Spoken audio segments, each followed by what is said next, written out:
Ford Bronco Sport is part of the Bronco family, but it's not quite the same as the full-size Bronco. Think of it as a smaller, more accessible version, borrowing some of the rugged styling and off-road credibility of the larger Bronco. But with its compact design, it's clearly meant to appeal to a broader audience, especially those who want a mix of adventure and everyday practicality. This raises the question, can the Bronco Sport live up to the Bronco name? Enter the 2025 Ford Bronco Sport Sasquatch, here to prove that it can. While the full-size Bronco is a dedicated off-roader, often compared to the Jeep Wrangler with its body-on-frame construction from the Ford Ranger, the Bronco Sport takes a different approach. It's built on the unibody platform of the Ford Escape, which prioritizes fuel efficiency and a smoother, more car-like ride, making it more suitable for city driving. For the 2025 model year, every Bronco Sport comes standard with four-wheel drive and an 8-speed automatic transmission. It's available in 5 trim levels with 2 engine options, a 1.5-liter 3-cylinder producing 180 horsepower and 200 lb-ft of torque, and a more powerful 2.0-liter 4-cylinder delivering 238 horsepower and 277 lb-ft of torque. The Sasquatch off-road package, previously exclusive to the larger Bronco, is now an option for the top-tier Outer Banks and Badlands trims of the Bronco Sport in 2025. This package includes off-road enhancements like a twin-clutch rear drive unit, a locking rear differential, steel underbody protection, Bilstein rear shocks, and 29-inch all-terrain tires. These upgrades provide the Bronco Sport Sasquatch with impressive off-road capabilities, such as 8.3 inches of front suspension travel and 9.0 inches in the rear. It can also ford water up to 23.6 inches deep, which is quite respectable when compared to the larger Bronco's maximum wading depth of 33.5 inches. Ford has yet to reveal the cost of the Sasquatch package for the Bronco Sport or the pricing for the 2025 Bronco Sport lineup. For reference, in 2024, the base price for the Bronco Sport Outer Banks starts at $35,500, while the Bronco Sport Badlands is priced around $40,000. On the larger Bronco Badlands, the Sasquatch package adds at least $5,000, so we can expect a similar price range for the Bronco Sport Sasquatch. The 2025 Bronco Sport Sasquatch won't hit dealerships until early next year, but Ford gave us a sneak peek with a 15-minute test drive on its new off-road course in Maryville, Tennessee. Though we drove pre-production models on a track designed by Ford, featuring dirt, mud, dips, and 20-degree tilts, the Sasquatch still showed off its impressive capabilities. The Bronco Sport Sasquatch comes with 7 drive modes: normal, eco, sport, slippery, off-road, rally, and rock crawl. During our brief drive, we primarily used off-road mode, with brief tests of rock crawl and rally. Rock crawl locks the differential for enhanced traction. The twin-clutch rear drive unit features 2 clutch packs, each controlling a rear wheel independently. This allows one wheel to drive the car when necessary and also functions as a locking differential, which is common in serious off-road vehicles. Locking differentials move both wheels in unison, unlike an open differential, which lets the wheel with the least resistance spin freely.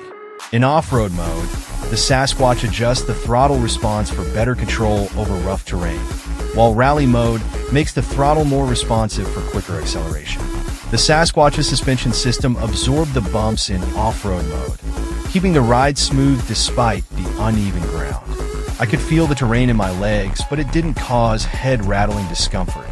The ride remained surprisingly comfortable, even when the ground wasn't. The car also had trail control, like cruise control, but for off-roading, and one-pedal driving, which are both meant to make crawling speeds less taxing by removing the need to undulate both pedals. Trail control hilariously starts at 1 mile per hour, and one-pedal driving involves only using the accelerator to speed up and slow down the car. As soon as you lift your foot off, the car will apply the brakes, and in these early models, the auto braking felt like a stomp. I didn't mind how strong it was, but when I asked, Ford didn't say whether the final production one-pedal braking would be stronger, the same, or weaker. The Bronco Sport Sasquatch had handy features like bash plates on the front and rear of the car, off-road cameras to show the terrain, recovery points on all 4 corners if you get stuck while off-roading, and handles near the side mirrors that Ford says are placed to avoid rubbing the paint with tie-down straps. But my favorite part was the gauge cluster.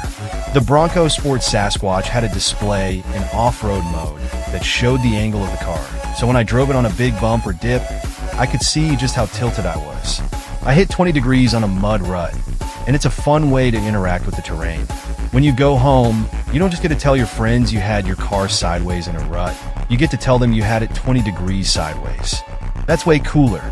I didn't have enough time in the Sasquatch to find problems with its driving, and I didn't get to take it on the road, the place it'll likely spend most of its time. But I did notice pain points inside.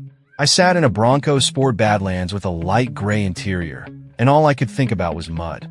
The Badlands had a light, cloth headliner that looked ready to absorb stains, and the seats had a light-colored cloth section around the shoulder blades that looked the same. The big Bronco can also be bought with a marine-grade vinyl interior and interior water drainage system, but the baby Bronco doesn't get that treatment, yet at least. But even without all of the big Bronco's off-road features, the Bronco Sport Sasquatch is capable. It can do all the things a normal person wants it to, and it can also hang on the off-road course. The saddest part about the big Bronco, to me, is how many people will buy it and never use it for the things it's so good at. They'll drive it to school or the grocery store, letting its incredible off-road capabilities go unused and unacknowledged. The Bronco Sport Sasquatch is far more than enough for the average buyer, and after a few minutes in the car, it feels like it may even be enough for the experienced off-roader. The Bronco Sport has always been marketed as the baby Bronco, and the Sasquatch feels ready to defend that reputation. In mud, ruts, water, or anywhere else you want to test it. The 2025 Ford Bronco Sport carries forward its rugged and adventurous design, clearly influenced by its larger sibling, the full-size Bronco. Its boxy shape, upright stance, and distinctive front grille give it a bold, off-road ready look, while its compact size makes it versatile for urban driving. With high ground clearance, short overhangs, and protective cladding, the Bronco Sport emphasizes durability and capability. Inside, the design is both practical and modern, with durable materials and clever storage solutions, such as mall straps on the seats and a rubberized cargo floor. The cabin features an intuitive layout, blending rugged style with comfort, ensuring it can handle both daily commutes and weekend adventures. In terms of technology, the 2025 Bronco Sport is equipped with Ford's latest SYNC 4 infotainment system, offering a user-friendly,